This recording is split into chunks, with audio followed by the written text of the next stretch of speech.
Hey, David. Yes, David. That's not confusing.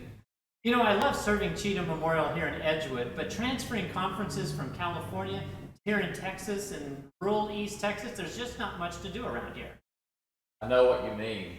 I'm so glad that I'm serving Russell Memorial Church here in Wills Point after transferring from the West Virginia Conference.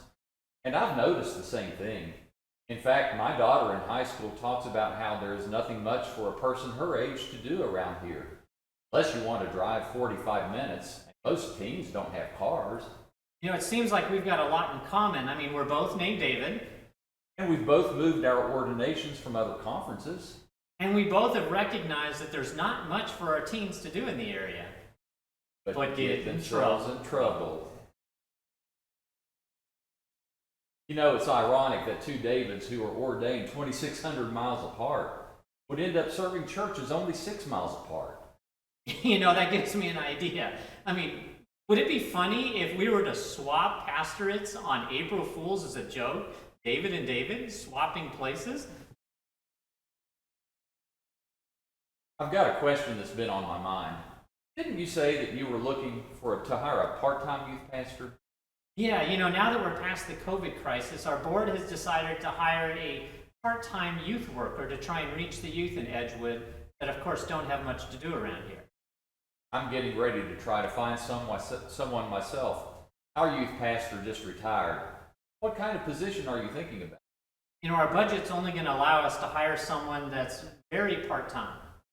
Me too. But what if we were to pool our resources, since we're only 6 miles apart, and see if someone might help us with a grant to hire a full-time youth pastor? What a great idea. I mean, imagine the story in the Texas Cross Connection. Two pastors, worlds apart, coming together to help teens who have nothing better to do than to get in trouble. To hire a joint full-time youth pastor to help teens find purpose, and through individual and joint activities, because some group gave them seed money to fund the difference between two part-time positions and a single full-time youth pastorate. They could focus solely on reaching teens for Jesus Christ. Wow, what an idea. Using the connection, connect teens with God rather than have too much time on their hands, get in trouble. Nah, it'll never happen. So what are you and Renee doing this weekend? Probably the same thing as last weekend. Nothing. No, there's not much to do around here except get in trouble.